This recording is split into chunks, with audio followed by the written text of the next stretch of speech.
Hello and welcome to the session on fluid mechanics, part 4.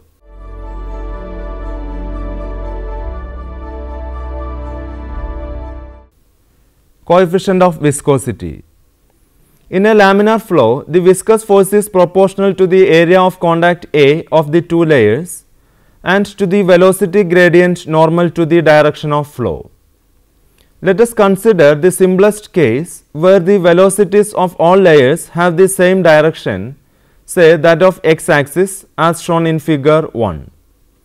If velocity v increases along the positive z direction, the layer just above that for which z is equal to 0 exerts a tangential force upon an area A of the latter of amount F is proportional to A into dV divided by dz, or F is equal to eta into A into dV divided by dz. Let it be equation number 1. We may note that in this case the force is in the positive x direction. Eta is called the coefficient of viscosity of fluid. If we put A is equal to 1 and dV divided by dz is equal to 1 in equation 1, then eta is equal to F. Hence, the coefficient of viscosity of a liquid is defined as the viscous force acting on unit area of a liquid layer having a unit velocity gradient perpendicular to the direction of flow. The dimensions of eta are m raised to 1, L raised to minus 1, T raised to minus 1. The table below presents the coefficient of viscosity of several fluids. Liquids: for water at 0 degree Celsius 1.792, for water 1.005, for water at 40 degree Celsius 0.656, for glycerin 8.33, for castor oil 9.86, for alcohol 0.367.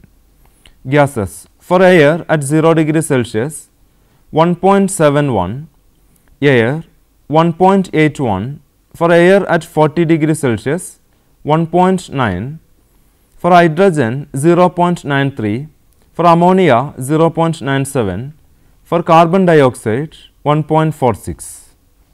Limiting or terminal velocity.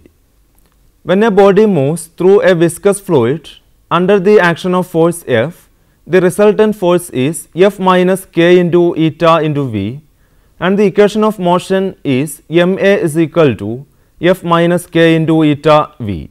Let it be equation number 2.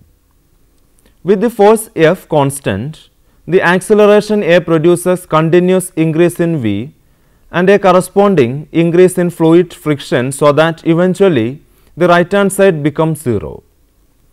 At that moment the acceleration is also 0 and there is no further increase in velocity, the fluid friction being exactly balanced by the applied force. The particle continues moving in the direction of the force with a constant velocity called the limiting or terminal velocity VL. VL is equal to F divided by k into eta. Let it be equation number 3. Obviously, the limiting velocity depends on eta and k, that is on the viscosity of the fluid and the shape of the body. In free fall under the influence of gravity, F is equal to mg, and equation 3 becomes VL is equal to mg divided by k into eta. Let it be equation number 4. Equation 4 has to be corrected because the fluid exerts a buoyant force which, according to Archimedes' principle, is equal to the weight of the fluid displaced by the body. If m is the mass of fluid displaced by the body, the weight of the displaced fluid is mg, so that the upward buoyant is B is equal to mfg, and the net downward force will be mg minus mfg, which is equal to m minus mf into g. This correction of equation 4 yields VL is equal to m minus mf into g divided by k into eta. Let it be equation number 5. Figure 2 shows the three forces acting on the body in this case. For large bodies and large velocities, the fluid friction is proportional to a higher power of the velocity, and the above discussion is insufficient. Reynolds number.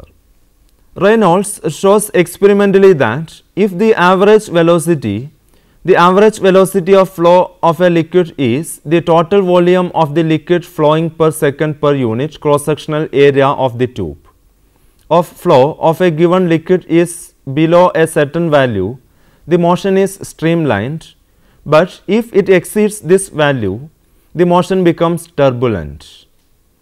This limiting velocity is called the initial velocity for that liquid. Reynolds showed that the critical velocity Vc is related to the density of liquid or gas, viscosity of the liquid eta, and dimension characterizing the cross section, for example, the side of the square with a square cross section, the radius or diameter with a round section L, etc. We have Vc is equal to Rc into eta divided by rho into L. Let it be equation number 5, where Rc is the Reynolds number and for narrow tubes is about 1000. This means narrow tubes, low density and high viscosity help in producing streamlined motion, whereas wide tubes, high density and low density tend to promote turbulent motion. The Reynolds number given by Rc is equal to rho into Vc into L divided by eta. Let it be equation number 6. Includes the ratio of two quantities depending on the properties of a liquid, the density rho and the viscosity eta. The ratio V is equal to eta divided by rho, let it be equation number 7, is called the kinetic viscosity. In contrast to gamma, the quantity eta is known as the dynamic viscosity. Using the kinetic viscosity, we can write the Reynolds number as follows. Rc is equal to Vc into L divided by V, let it be equation number 8. The Reynolds number can be used as a dimensionless or similarity number for the flow of liquids in pipes, channels, etc. The nature of the flow of different liquids or gases in pipes of different cross sections will be absolutely the same value of Rc corresponds to each flow. Poiseuille's formula. Flow of a liquid in a round pipe. When a liquid flows through a round pipe or tube, the velocity is 0 at the pipe walls and is maximum at its axis. Poiseuille derived an expression for the volume of liquid flowing per second through a horizontal tube of uniform bore under a constant pressure difference between its ends. He made the following assumptions to find the rate of flow. 1. The flow of liquids through round pipe is streamlined and parallel to the axis of tube. 2. The flow is steady, that is, there is no acceleration of the liquid at any point. 3. There is no radial flow, that is, the pressure over any cross section is constant. 4. The liquid in contact with the walls of the tube is at rest. Let us consider a horizontal tube of length L and radius R as shown in figure 3. Let a liquid be maintained flowing through it under a constant pressure difference P applied between the two ends. As assumed, the velocity of the liquid flowing in the tube is maximum along the axis and is 0 at the walls of the tube. Let us suppose that in the steady state, the velocity of a cylindrical liquid layer at a distance r from the axis of the tube is v. This means at every point of this liquid layer, the velocity gradient perpendicular to the direction of flow of minus dv divided by dr. The negative sign indicates that v decreases as r increases. Now we consider the forces acting on the liquid cylinder of radius r. the liquid outside this cylinder is flowing with a smaller velocity and therefore exerts a backward viscous force on the cylinder. By Newton's hypothesis, the viscous force is equal to coefficient of viscosity into surface area of the layer into velocity gradient, which is equal to eta into 2 pi RL into minus dV divided by dr. The basis of the cylinder volume being considered experience forces of pressure whose sum is P1 minus P2 into pi r square is equal to P into pi r square, where P is equal to P1 minus P2 is the pressure difference between its ends. This force acts in the direction of motion of the liquid. The condition for steady state flow has the form P into pi r square is equal to eta into 2 pi RL into minus dV divided by dr. dV divided by dr is equal to minus P divided by 2 into eta into L into R.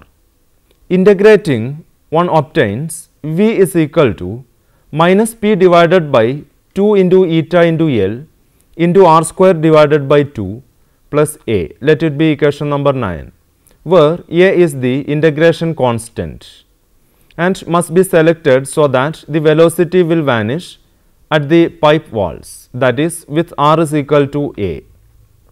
A is the pipe radius. From this condition, A is equal to minus P divided by 2 into eta into L into A square divided by 2.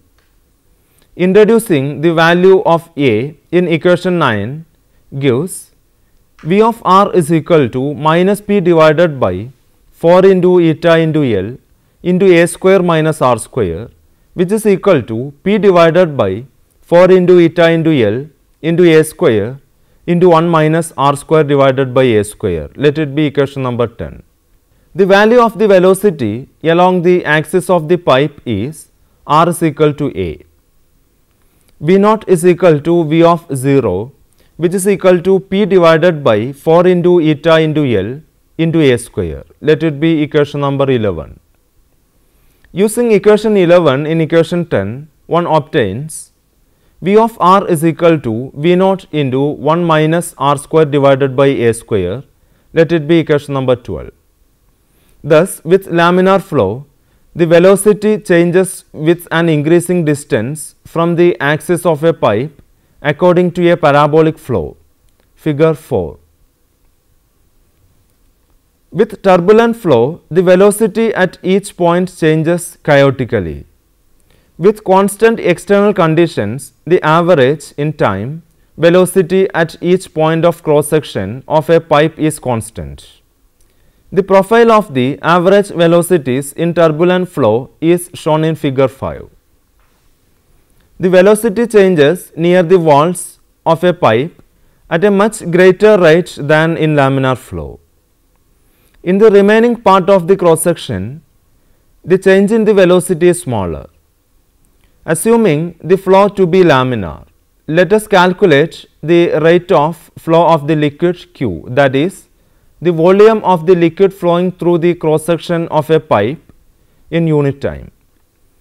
Let us divide the cross section of the pipe into rings with a width of dr, figure 6.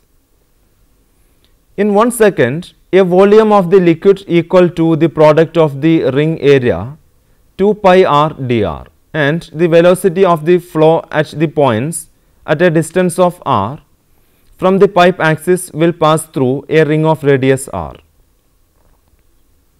With a view to equation 12, one obtains dq is equal to V naught into 1 minus r square divided by A square into 2 pi r dr. Let it be equation number 13. To obtain the rate of flow Q, we must integrate equation 13 with respect to r within the limits from 0 to a. Q is equal to integral from 0 to a V naught into 1 minus r square divided by A square 2 pi r dr is equal to 1 by 2 into pi A square into V naught, which is equal to 1 by 2 into S V naught. Let it be equation number 14. where S is the cross-sectional area of the pipe. Examination of equation 14 shows that in a laminar flow, the average value of the velocity over the cross-section is half the value of the velocity at the axis of the pipe.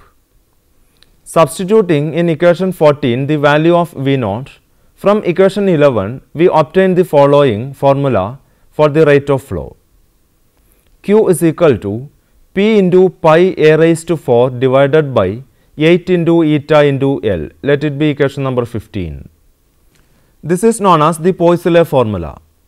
According to it, the flow of a liquid is proportional to the pressure drop per unit pipe length to the fourth power of the pipe radius and is inversely proportional to the viscosity of liquid. We may note that Poiseuille formula may be applied only for a laminar flow, that is for narrow tubes only. Formula 15 is used to determine the viscosity of liquids. By passing a liquid through a capillary of known radius and measuring the pressure drop and the rate of flow theta, one can find eta.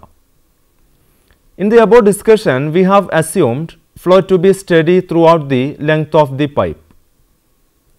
In actual practice, the flow of the liquid is slightly accelerated at the entrance and becomes steady only after traversing a small length of the tube. Further, the effective length of the tube should be taken as 1 plus 1.64 a, where a is the radius of the tube. In the above derivation of Poiseuille formula, we have also assumed that the applied pressure difference is totally used in overcoming viscous resistance. But in actual practice, a part of the applied pressure is used to give kinetic energy to the liquid. To make allowance for this, the effective pressure difference should be taken equal to rho minus q square divided by pi, where rho is the density of the liquid. Lift. The viscosity of a fluid is of no significance for the appearance of a lift. Figure 7 shows the streamlines when an ideal fluid flows around a half cylinder. Owing to complete flowing around, the streamlines will be symmetrical relative to straight line AB.